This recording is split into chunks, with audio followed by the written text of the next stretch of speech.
অনেক দিন আগে তাই বাড়ি করছে, 5 তারিখে কত আগের বাড়ি করছে, বুঝতে পারে নাই অর্ধেকটা করছে, আমার দেওয়ারে বুঝতে পারে নাই। আমরা কাগজপাতি বাইর করার কোন লোক নাড়ছে না, এই তো পুরুষটাররা একটাও আইছে না, আইতো দুজিতে তো আমার দেওয়ারে কাগজ বাইর করতো, এই সুযোগটাই দিচ্ছে নাম করে। আমরা কাগজপাতি রয়েছে ব্যাংকে, আমরা আনার সুযোগ দিচ্ছে না, ব্যাংক এটা বলত বুঝছে না, আমার দেওয়ারে বুঝতে পারছে না, বুঝতে পারছে না। আমরা কইতে আপনাকে লিস্টে কোনো নাম আইছে না, এই জন্য আমার দেওয়ারে বুঝছে না, নাম আইছে না, তো আমরা তো কার জায়গা না, কার জায়গা না, আমগো দূর জায়গা। আস্তে আস্তে হরতাছি, যার মধ্যে গার্ড ফরেস্টর কিচ্ছু আইছে না, আঙ্গর কিছু কোনো বাধা দিছে না, কেউ একদিনও না হরছে না। যারা হঠাৎ করে ওখানে দিয়ে আমরা জানি আঙ্গর কোনো নাম টাম না, আঙ্গর বাড়ি ভাঙতো না। এই যারা ওখানে দাগ দেওয়া গেছে পরে, যারা বাদে আমরা জানছি পরে কাগজ টাগজ সব রেডি হচ্ছে, একদিনের ভিতরে পরে সব বাহন সব রেডি হচ্ছে। ওখানে কাল হাতে ধরে পারতেছে, কেউ কাগজ দেখে না, ওখানে ওই জাঙ্গর কাগজ আছে। রুম তুলে রে গোটা উড়াইছে, কেমনে মানবো, কেন সহ্য হতো না, এই কিস্তি চালান লাগবো, এই কষ্ট করে ঘর বাড়ি রেখে পারলো, কিবা ভাঙে হেলা দিলে মানে কিবা মানবো, আমরা কিচ্ছু করেন না। অভিযোগ দিছে না, অভিযোগ যদি জানতো তো এই ঘরে উড়াইল না, এই ঘর উড়াইল না, কোনো অভিযোগ আইছে না। এই লাল দাগে পরে লাল দাগটা মারনে ভরতে রে, এবার কাগজপত্র একদিনে কি করতে রে, একদিনে তো কিছুই করতে রে না। রেডি করছি, তারা কাগজ দেয় না, কাগজ তারা লাল দাগ কুম্বালা মারবা, কুম্বালা বাঁধবা, কুম্বালা বাঁধবা, এগার মানি উঠক।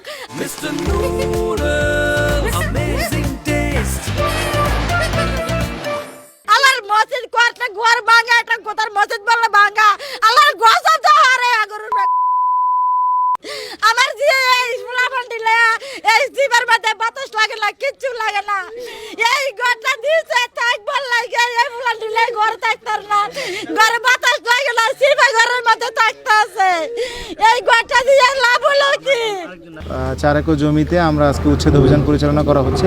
এই উচ্ছেদ অভিযানে অপারেশনাল কমান্ডে বাংলাদেশ সেনাবাহিনী যুক্ত আছেন, এছাড়া আমাদের সাথে Bangladesh police, border guard Bangladesh, rapid action battalion এবং আনসার সদস্যরা সহ বন বিভাগের নিজস্ব কর্মকর্তা কর্মচারী এবং শ্রমিক সহ প্রায় 350 লোক আমাদের এই উচ্ছেদ অভিযানে কার্যক্রম পরিচালনা করছেন। আজকের এই অভিযানে আমাদের আশা, আমাদের অবজেক্টিভ হচ্ছে প্রায় 4 একর বনভূমি উদ্ধার করা, যেগুলো বিগত 5 আগস্টের পরে বিভিন্নভাবে বিভিন্ন অবৈধ স্থাপনা নির্মাণের মাধ্যমে দখল করা হয়েছে। এই স্থাপনার সংখ্যা প্রায় 56টি এবং এটি বিভিন্ন জায়গায় ছড়িয়ে ছিটিয়ে আছে। বর্তমানে অভিযান পরিচালনা 3টি স্পটে, 3টি লোকেশনে ইনক্লুডিং দিস ওয়ান আমরা অভিযান পরিচালনা করছি। আমাদের আজকে আমরা যেটা আমাদের অবজেক্টিভ 4 একর জমি, এই 4 একর জমির আনুমানিক মূল্য প্রায় 20 কোটি টাকা। আমাদের শ্রীপুর যে রেঞ্জ আছে, সেই রেঞ্জটি যেটি আমাদের শ্রীপুর উপজেলার অ্যাডমিনিস্ট্রেটিভ জুরিসডিকশনে পড়েছে, সেখানে আজকে আমরা একটা উচ্ছেদ অভিযান পরিচালনা করছি। বিশেষ করে 5 আগস্টের পরে যে সকল অবৈধভাবে স্থাপনাগুলো নির্মাণ করা হয়েছে, আমরা পর্যায়ক্রমে 5 আগস্টের পরে শুধু শ্রীপুরই না, গাজীপুর জেলার ঢাকা বন বিভাগের নিয়ন্ত্রণাধীন বনভূমিতে যে জায়গাগুলোতে স্থাপনাগুলো নির্মাণ করা হয়েছে, আমরা সবগুলোই ইনশাল্লাহ পর্যায়ক্রমে জবরদখলমুক্ত করব। 5 আগস্টের পরে কিছুটা ল এনফোর্সমেন্টের ক্ষেত্রে আমাদের কিছু সীমাবদ্ধতা ছিল, ঠিক সেই সুযোগটাই এই সংঘবদ্ধ চক্র বা অপরাধীরা নিয়েছে।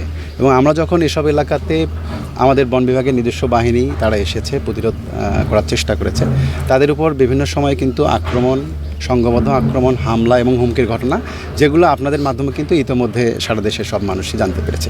ঠিক এই সকল সার্কামস্ট্যান্সেসের জন্যই আজকে কিন্তু আমাদের ঠিক একটা জয়েন্ট ফোর্সের মতো একটা শক্তিশালী একটা আমরা অপারেশন করতে বাধ্য হয়েছি।